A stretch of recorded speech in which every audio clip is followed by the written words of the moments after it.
نافذة. صحيح صحيح، وهي ما زالت مستمرة، والآن أيضا مع دخول الظلام. Good evening, folks. Thursday, January 8th, 2026, where chaos has broken out across Iran and also fighting taking place in Syria tonight in Aleppo, indiscriminate firing at civilian targets all over Aleppo. It's shocking what's happening in Syria as it descends into chaos yet again. This is obviously going to be something that President Trump is going to have to pay attention to in the coming hours, in the coming days. It draws attention away from Venezuela and Greenland, which will no doubt make Denmark quite happy. Anti-regime protests have exploded in cities across Iran tonight, and several reports coming in from the typical breaking news location, which is Twitter, but coming from many traditionally reliable sources. Governor headquarters are being stormed, security force cars and motorcycles are being set on fire, riot police are sent fleeing, and barricades built in city after city.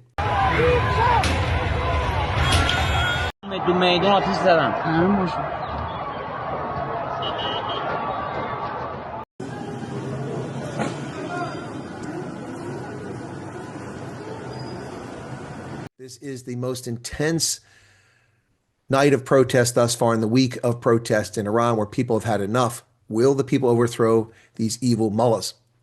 Open source intel reported starting earlier today at 9:58 Eastern Standard Time, about 5 hours ago. Cloudflare radar reported that Iran's IPv6 networks were fully disconnected from the global internet, a move that effectively cut off Iranian mobile users from external online access.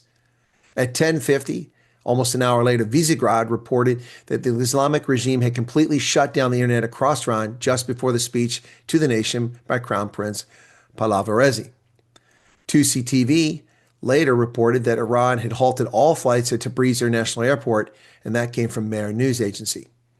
Also, there's reports tonight the Israeli military aircraft reportedly flying around the Middle East, but I don't know where that is. Unconfirmed, don't know the provenance of that. It might be people just speculating. Now, this all comes after Crown Prince Reza Pahlavi called for large-scale protests. Huge crowds of Iranians filled the streets of Dasht in eastern Tehran and many other parts of the country. Just an hour ago now, around 2 p.m. Eastern Standard Time, Visegrad reported that a massive crowd of Iranian anti-regime protesters had taken control of the streets in the strategically important port city of Bandar Abbas in southern Iran. And then shortly after that, the Iranian anti-regime protesters stormed the governor's headquarters in Gorgan in northern Iran, which they've set on fire.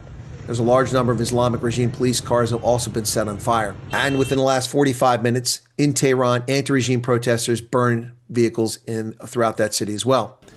This is insane, folks. Is this the popular uprising that people waited for since 1979 to overthrow these vile, repulsive 13th century lunatics that oppress women and imprison people who don't agree with them? Perhaps this is the time. It's all happening right now in Iran and also in Syria tonight, the 8th of January. Meanwhile, Iran sent ships to South Africa to participate in the BRICS naval exercise, MOSI 3, a biannual exercise that previously only included South Africa, the criminal Russian regime, and the communist regime out of China. But this year it includes the rogue terrorist sponsor, so we're just adding to our friends, of Iran. The Iranian ships have arrived, or a ship has arrived, in Simonstown.